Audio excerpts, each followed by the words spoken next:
Lake Victoria TV, Ramen Dongrok.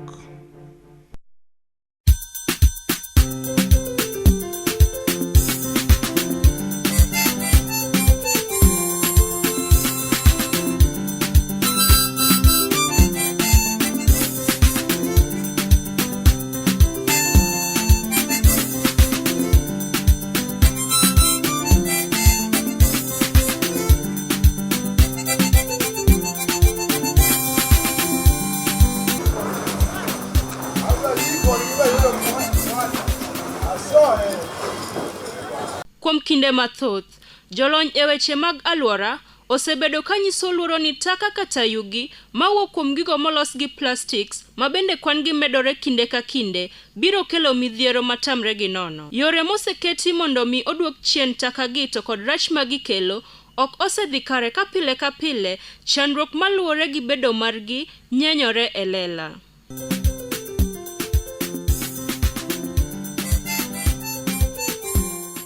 Plastics ketho lowo nikech ok gitow. Gin achiel kuom yorno ma tuoche donjogo kuom dhano kod le. Bende gin gi sum ka ok oti kodgi maber. Piny owacho mar Kenya kokalo kuom duolno mochung' ne ng'iyo alwora ma bende idendo ni NEMA osetemo keto okenge mag rito alwora ka gitemo duoko chien plastics e bombe ma pacho kae, to ma bende pok onyuolo olemo mowinjore. Kata kamano, e boma mar Kisumu, ng'at achiel osewuok oko gi paro mar loko chia mar bomani e yo makende. Migosi Nation Onyango nochako tich mar choko taka mag plastics to kod yugi mamoko higni 5 mokalo. Tich en Tich ne gombo ng'eyo gima nojiwo Nation mondo mi ochak tich machal kama. Wanda ni nachako kana seng'eyo tich moro amora ma nonya tiyo to ne koyudo. Koro naneno ni wachak tijni nikech ne aneno ka gin sasa tich ma waste ma scrap ni Kisumu ka ne ji shughulika mana gi wachumbe mag scrap plastic to ne loita kila mahali town ka. Koro mana aneno mondo achak tijni town. Okinyi kokinyi, Nation chiewo kochomo kareni mar tich mantiere Kaloleni e bomani mar Kisumu, ka en gi geno kod miyumo mathoth mar nwang'o yuto ma pile. Nation wacho ni ne ok ochako ohala ni gi omenda mathoth, kata kamano, ojiwo ni gima duong' en tich matek kod geno. Tijni mondo mi chake, odwa capital modwaro. Odwa capital mang'eny, an nachake capital matin. To en nabidi gi geno to gi Nyasaye milamo to idhi adhiya mbele. Kichopo kareni mar tich, gima mako wang'i en gunde madongo mopong' gi chupni, mwandu mopogore opogore mag plastik, chumbe, mikepe, glass, waya to kod mamoko. Wan gi chumbe bilagi wachoko gi. Sana gitiye nam kaka floaters. Koro bilagi wachoko ga to nitie customers mabiro kawo gi to they supply gi ni fishermen mantie nam kacha gitiyo go kaka floaters. To mag tins gi be wachoko. Nitie jomoko kaka stipe ni gitiyo go e pimo gi kothe. To type bilagi gitiyo go e loso taya. Ginyalo loso go taya, ginyalo loso go funnel, babo, ipimo go gik moko. Koro gin kwasechokogi kama to funde makikuye ka biro to kawo gi ka. Tie chupe be bilagi magi mag bia gi mag soda. Be nitie moko manya donje e takataka. Kata seche moko kuonde ma ng'ato tiye, be nyawir se moywe yugi cha to dhi to kawo gi to kiko gi. To gin chupe ma be gin gitiyo go kembe gidwaga ni iduoko gi tiluoko gi kendo gichako gitiyo go. Koro kwa yudo mag jo Kenya breweries gi kata mag jo Coca-Cola gi wachoko separate to giduogo gi ka to giduoko factory. Nation lero gima timore gi gigi ka osekel gi kae to kod kaka chudo chalo. Seche ma gibiro kodgi to gichoko gi to giting'o gi kamoro achiel. Koro ka gichopo ka sani apa kaka koro jama chopo ka kosechopo gi mage ka to sort gi out.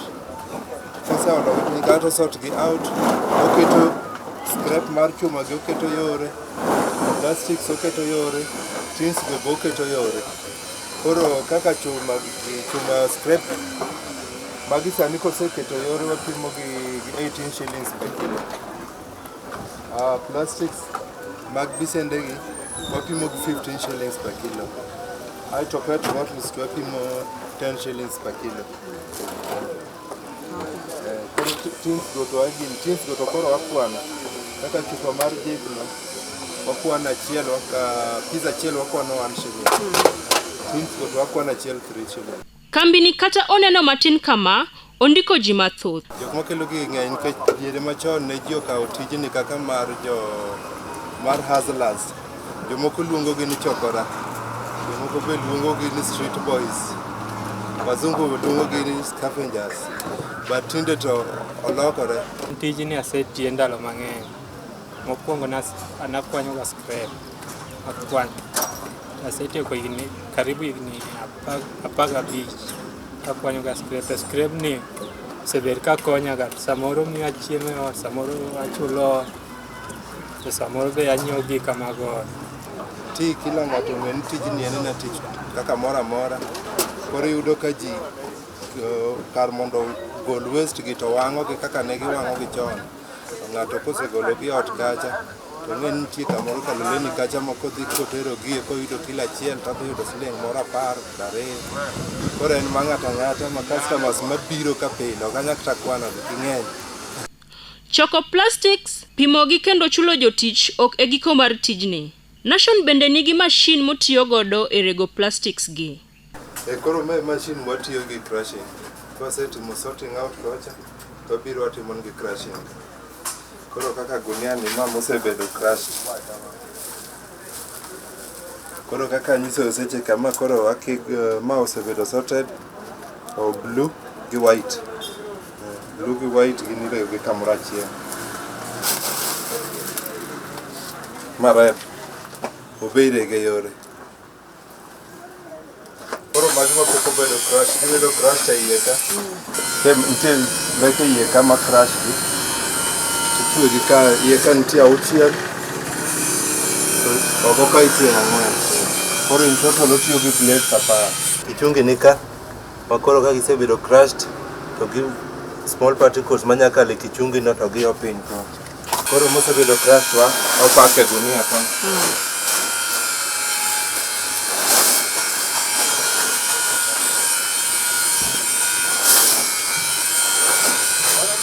Koro gunia ni kokwong to nyating'o 50 to 60 kilos.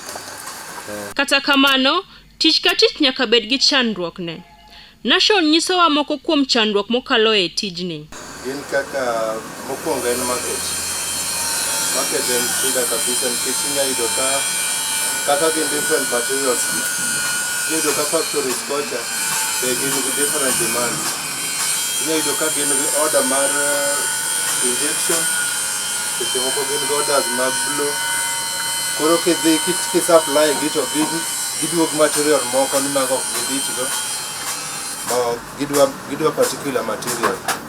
Koro ginya duoke gi moko. Koro ka giduoge moko to chuni ni nyaka imany market kamachielo.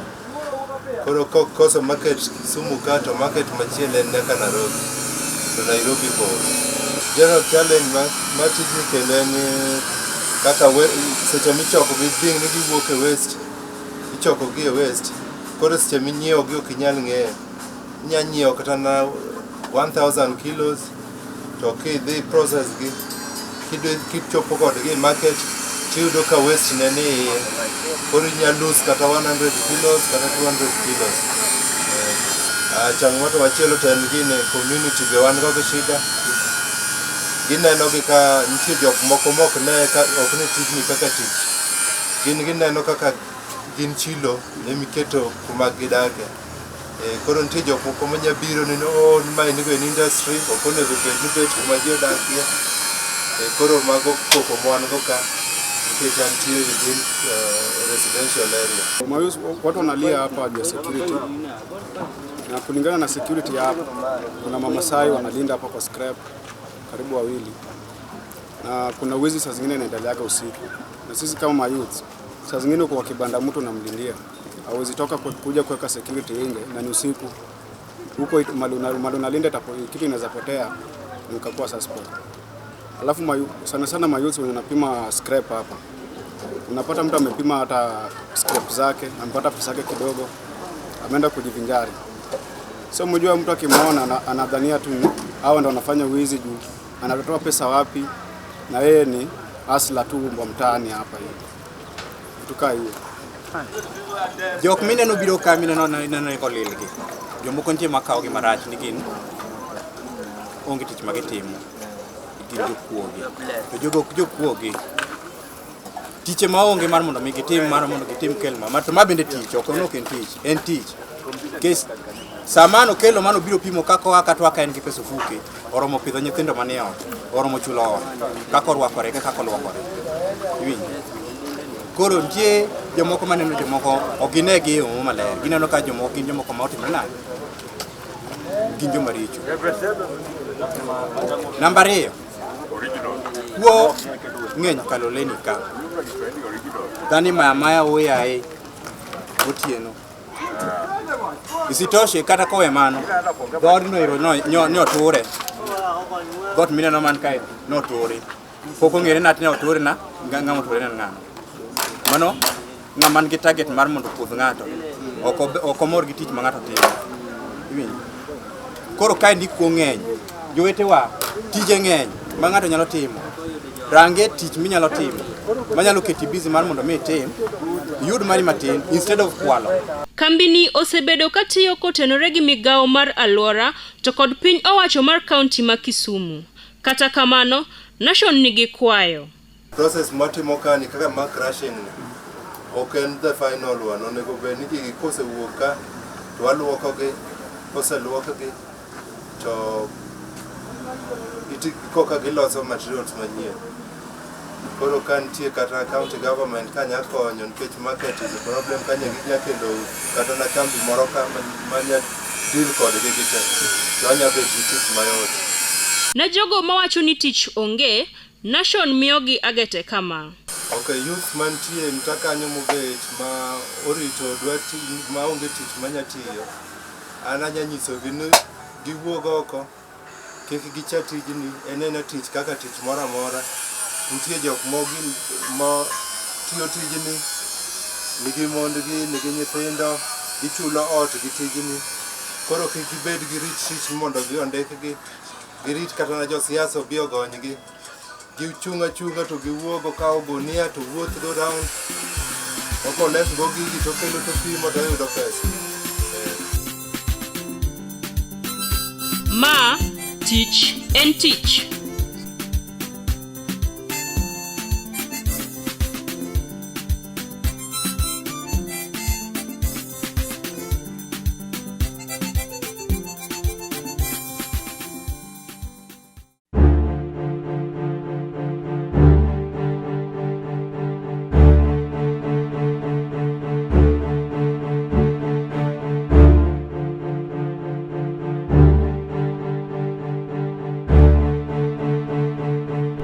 Lake Victoria TV, Ramen Dongrok.